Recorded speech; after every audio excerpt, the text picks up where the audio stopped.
On distingue les esprits des hommes. Les esprits des hommes justes, rendus parfaits, on les distingue de l'église de Dieu, inscrit dans les cieux. Ce n'est pas parce que les autres ne sont pas inscrits, mais dans ce qu'on appelle maintenant le ciel, où le Seigneur Jésus siège dans le trône, il y a le livre de vie, il y a le sanctuaire de Dieu. C'est pour ça qu'on dit tu es venu à Jésus, le médiateur d'une nouvelle alliance, et à l'aspersion du sang. C'est-à-dire tu es arrivé au sanctuaire céleste. Qui a compris? Je ne voulais pas enseigner sur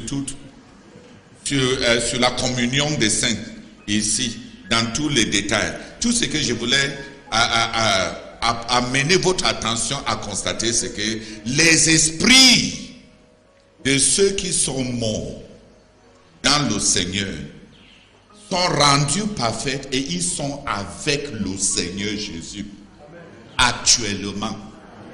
C'est pour ça que Paul dit dans Philippiens 1 verset 24, il est préférable pour moi d'aller pour être avec le Seigneur. Et qu'est-ce qui va passer? What will happen afterwards? Et qu'est-ce qui va se passer après? In the rapture, dans l'enlèvement, it will not only be the spirits that will be with Jesus. Ce seront pas seulement les esprits qui seront avec Jésus. They will receive their eternal bodies. Ils vont recevoir leur corps éternel. Those who have died, ceux qui sont morts, the believers who have died, les croyants qui sont morts, in the first resurrection. Dans la première résurrection, the Bible talks about the first resurrection. La Bible parle de la première résurrection, which will be the resurrection of the bodies of those who have died in Christ. Qui sera la résurrection des corps de ceux qui sont morts en Christ. So that their spirits will have now an immortal body. En sorte que leur esprit auront maintenant un corps immortel. The believer who dies now, le croyant qui meurt maintenant, goes to be with the Lord Jesus in spirit. Va être avec le Seigneur Jésus en esprit. When the trumpet shall sound, lorsque la trompette retentira, they will receive their immortal bodies. Ils vont recevoir leur corps immortel. And be able to appear to us physically. Et pourront nous apparaître physiquement. Because they shall return to this earth.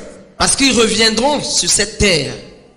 In order to return to this world, pour pouvoir revenir dans ce monde, they shall be given their immortal bodies. Ils vont recevoir leur corps immortel. And the Bible calls it the first resurrection. La Bible appelle cela la première résurrection. It is the resurrection of those the believers who died.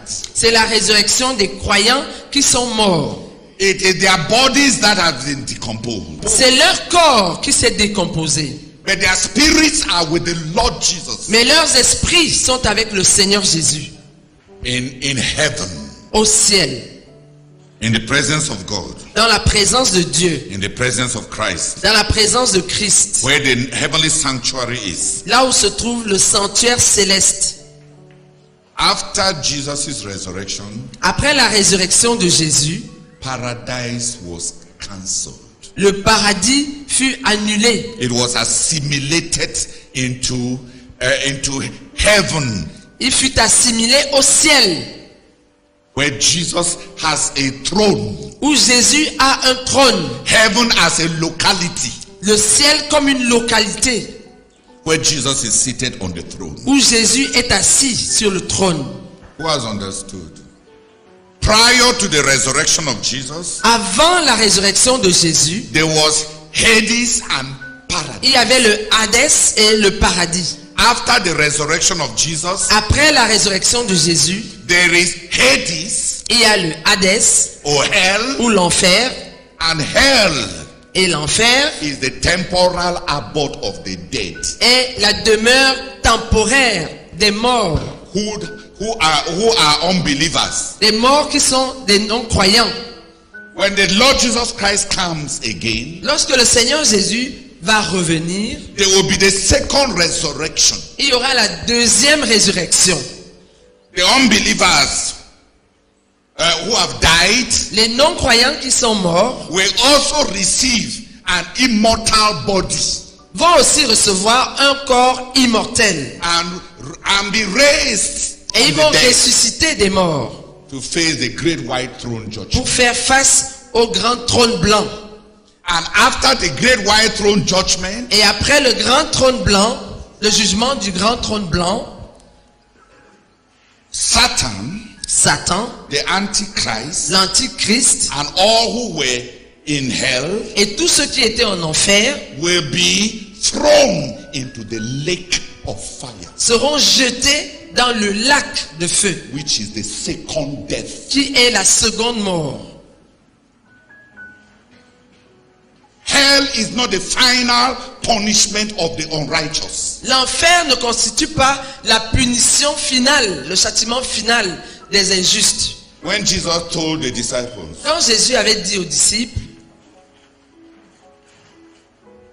that the person who is that they do not know that they have not yet tasted death, qu'ils n'avaient pas encore goûté la mort, la mort.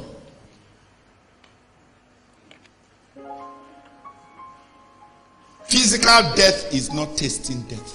La mort physique, ce n'est pas goûter la mort. Hell is not yet tasting death L'enfer, ce n'est pas encore goûter la mort. because Parce que Satan has not yet been cast into hell. Satan n'a pas encore été jeté dans l'enfer. And the evil principalities and powers have not yet been cast into hell. Et les principautés et puissances de méchanceté n'ont pas encore été jetées dans l'enfer. Hell has not yet reached its apogee of torment.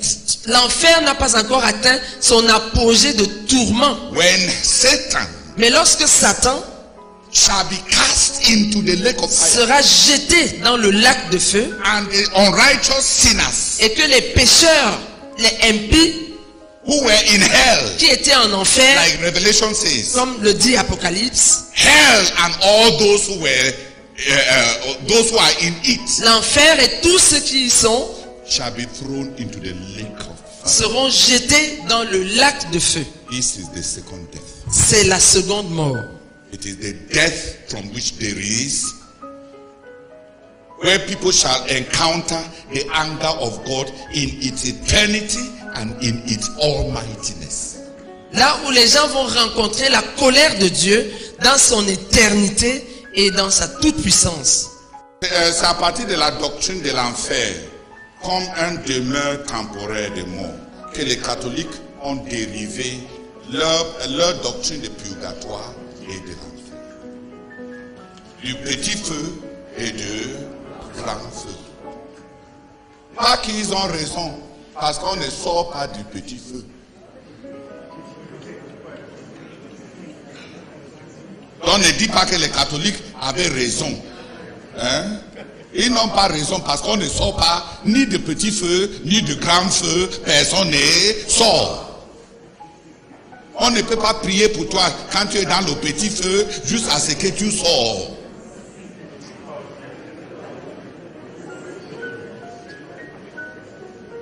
Ils ont tordu les doctrines bibliques. Le problème, c'est juste que même nos pasteurs n'étudient même pas les questions simples. Qu'arrive-t-il aux croyants maintenant quand ils meurent? Ce qui arrive aux croyants maintenant quand ils meurent, ce n'est pas ce qui est arrivé aux justes quand ils mouraient avant la résurrection de Christ. Avant la résurrection de Christ, le demeure de mort était réparti en deux. Le demeure de mort qu'ils appelaient en grec Hades, et le demeure de mort on appelle paradis pour les justes. Tu as compris? Après la résurrection de Jésus, les esprits des justes ont ressuscité avec lui, pour que Jésus soit le premier-né d'entre les morts. Leurs esprits sont avec lui, en communion, à une félicité de communion, dont ils sont en train de jouir maintenant. Et avec l'avènement de Christ, la deuxième avènement de Christ, quand on aura établi le royaume de Dieu sur la terre, il y aura une première résurrection de tous les morts.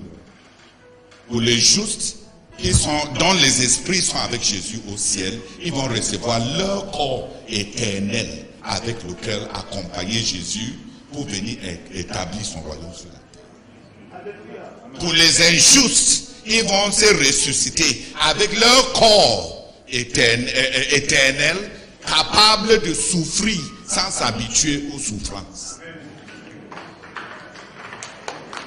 Vous applaudissez? Non. Si tu connais l'enfer, tu vas prêcher. Tu vas prêcher.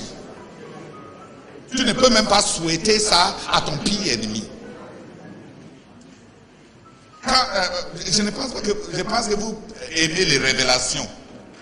Mais je ne pense pas que ça a touché à votre imagination. Recevoir un corps de Dieu qui est capable de ressentir la douleur sans s'habituer aux douleurs. Parce que dans ce monde-ci, même ton corps-ci s'habitue aux douleurs.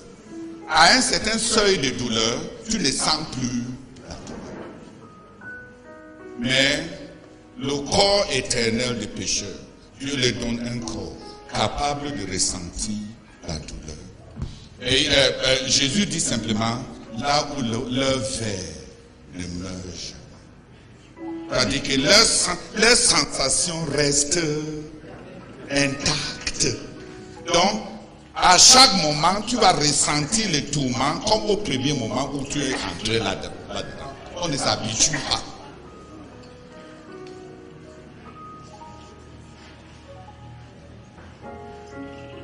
Et dans ce lac de feu qui est la deuxième mort, ça sera vraiment là où on va goûter la mort. Parce que la mort et le diable et l'antéchrist vont être jetés eux aussi dans le lac de feu. C'est là où pour la première fois, les pécheurs qui étaient dans le tourment de l'enfer vont goûter à la mort. Il n'y a qu'une seule personne qui a goûté à la mort pour le salut de ceux qui vont être sauvés. C'est le Seigneur Jésus-Christ. Parce qu'il est descendu en enfer et il a goûté la mort pour toi.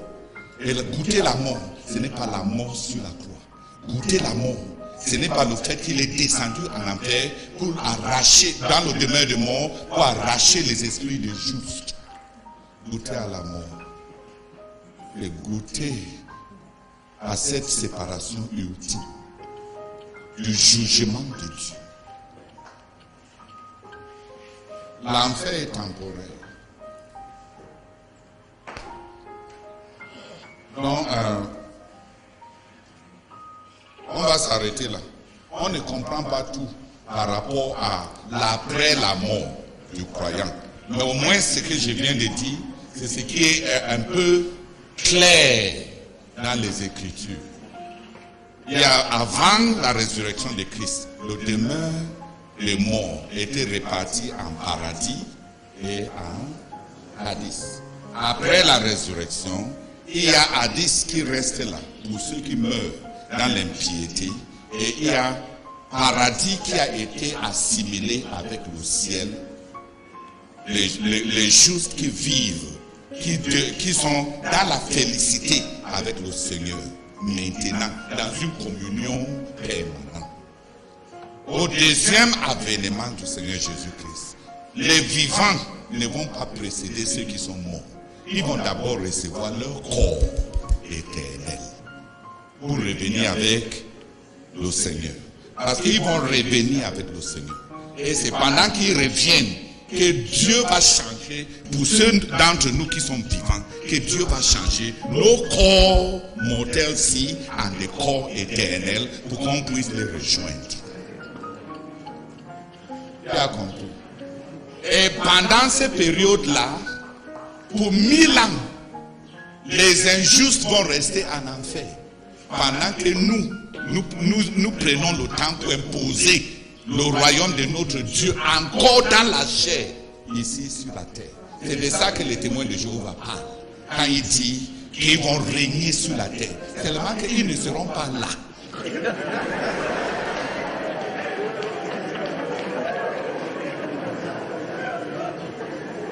Parce que c'est les justes qui reviennent avec le Seigneur et les croyants vivants qui reçoivent le corps éternel à qui Jésus va répartir les nations selon leur fidélité dans la chair pour qu'ils puissent régner sur la terre.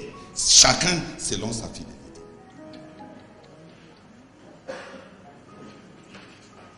Donc, il y a des gens qui sont en train de prier là 16 heures par jour et tu te moques d'eux qu'ils sont des sorciers. Attendons quand on va revenir. Peut-être c'est eux qui seront les présidents dans le pays Jésus va vous allouer et toi tu seras un chef traditionnel. De 3e degré.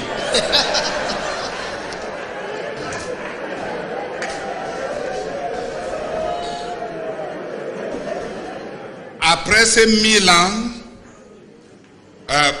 il y aura Armageddon, où on va laisser Satan à nouveau envahir la terre pour faire les dernières tentations parmi les hommes. Après cette période de dernière tentation, il y aura Armageddon, et après Armageddon, il y aura le jugement du trône blanche. Avant ce jugement de trône blanche, maintenant il y aura une première résurrection de tous les morts. Les morts non croyants. Ils vont recevoir leur corps éternel dans lequel ils vont souffrir pour l'éternité. Quand on finit de les juger, le jugement de trône blanche, ce n'est pas un jugement pour déterminer qui va être sauvé. C'est un jugement pour appuyer la justice de Dieu dans la condamnation des pécheurs.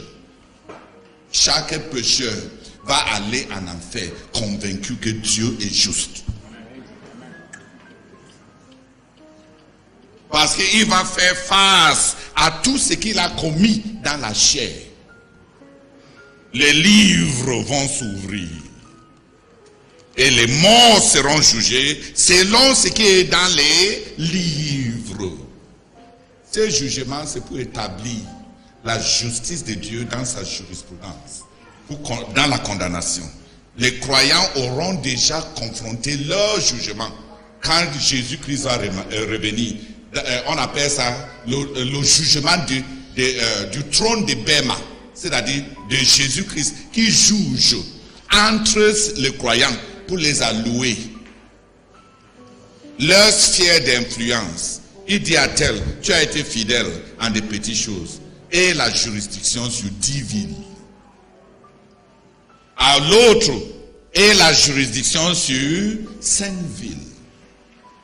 Ça, c'est ce que Luc dit. Donc, le jugement de Christ, c'est pour les croyants. Le jugement de Dieu dans le trône blanc, c'est pour les non-croyants. Aucun croyant ne va faire face au jugement du trône blanc.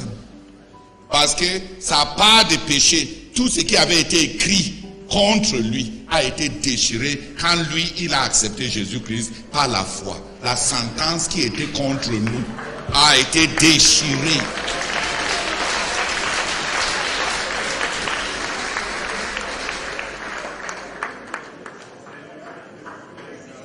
Mais les croyants vont être jugés à base du livre de vie par rapport à leurs œuvres de justice pour déterminer leur rang éternel.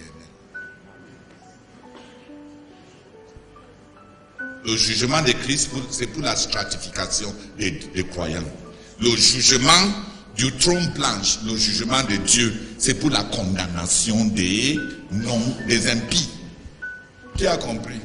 aucun croyant ne va être dans le jugement du trône blanche. Et aucun non-croyant ne va être dans le jugement du trône de Christ. Qui a un peu... Va étudier ça toi-même. Hein?